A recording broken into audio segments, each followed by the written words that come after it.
Putra Nabi Ibrahim alaihissalam, Ismail, diangkat menjadi seorang nabi dan rasul ke-8 oleh Allah Subhanahu wa taala. Kisah Nabi Ismail merupakan asal mula dari ibadah haji dan kurban. Ismail adalah anak Ibrahim dengan istrinya Siti Hajar.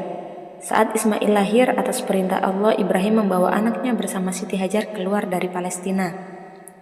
Mereka melewati padang pasir nan gersang menuju lembah berbukit yang dikenal sebagai Lembah Bakkah. Lembah itu kini merupakan kota suci Mekah. Di lembah itu Ibrahim membuat tempat berteduh dengan makanan dan minuman seadanya.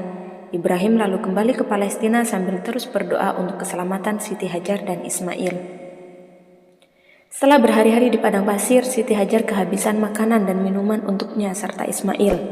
Ismail kecil menangis kehausan ingin menyusu. Siti Hajar lalu berlari ke sana kemari mencari air untuk putranya. Dia berlari di antara dua bukit, Safa dan Marwah. Kisah ini menjadi asal mula rukun ibadah haji yang dikenal dengan sa'i atau berlari-lari kecil sebanyak 7 kali antara bukit Safa dan Marwah. Saat Siti Hajar kelelahan, dia mendengar suara yang memanggilnya untuk membawa Ismail ke tempat tersebut. Setibanya di tempat itu, Siti Hajar meletakkan Ismail yang kemudian menghentakkan kakinya. Dari hentakan kaki itu muncullah air jernih yang kini dikenal sebagai sumur Zam-Zam. Siti Hajar meminumkan air itu kepada Ismail. Sumber air itu membuat suku Jumhur berbondong-bondong mendatangi lokasi tersebut. Dalam beberapa tahun, Lembah Bakkah berkembang menjadi tempat yang ramai penduduk. Ismail dibesarkan oleh ibunya Siti Hajar di Mekah. Nabi Ibrahim yang tinggal di Palestina rutin berkunjung ke Mekah. Hingga Ismail menginjak usia remaja, Nabi Ibrahim menyampaikan bahwa ia mengalami mimpi buruk. Nabi Ibrahim mengatakan bahwa Allah memerintahkannya untuk menyembelih Ismail. Ibrahim lalu meminta pendapat Ismail. "Hai anakku, sesungguhnya aku melihat dalam mimpi bahwa aku menyembelihmu. Maka pikirkanlah apa pendapatmu," kata Ibrahim. Lantas dengan gagah berani Ismail meminta ayahnya untuk melakukan perintah Allah itu. "Wahai bapakku, kerjakanlah apa yang diperintahkan kepadamu. Insya Allah kamu akan mendapatiku termasuk orang-orang yang sabar," kata Ismail. Percakapan ini terdapat dalam Al-Quran Surat As-Saffat ayat 102. Dengan penuh ketaatan, Ibrahim melaksanakan perintah Allah. Ismail meminta ayahnya untuk mengikatnya dengan tali dan menajamkan pisau agar tidak meronta dan kesakitan saat disembelih. Ismail juga meminta agar pakaiannya diberikan kepada Siti Hajar sebagai kenang-kenangan.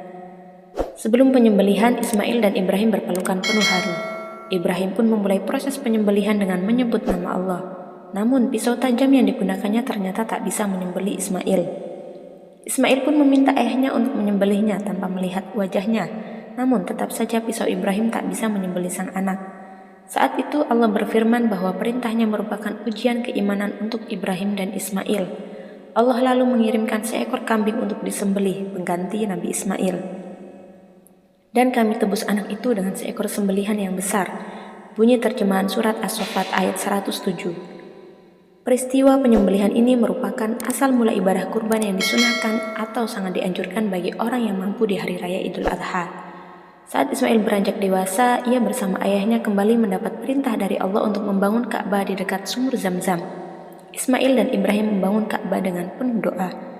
Allah lalu mengajarkan Nabi Ibrahim dan Ismail beribadah di Baitullah, yang kemudian menjadi asal mula ibadah haji yang terus dijalankan dari umat Nabi Ibrahim hingga Nabi Muhammad SAW.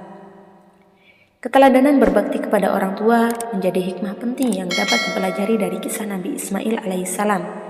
Nabi Ismail adalah anak yang sangat berbakti kepada orang tuanya.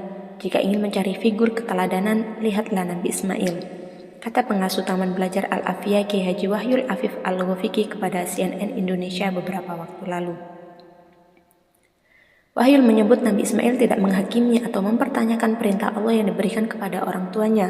Ismail meyakini bahwa perintah Allah adalah baik untuknya. Ismail selalu berbaik sangka kepada Allah. Dia percaya bahwa Allah tidak menghendaki keburukan untuk hambanya.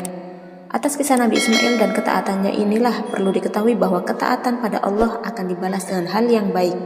Ketaatannya dibalas oleh Allah dengan diselamatkan, tidak jadi dikorbankan, ucap Wahyul. Wallahu a'lam bishawab.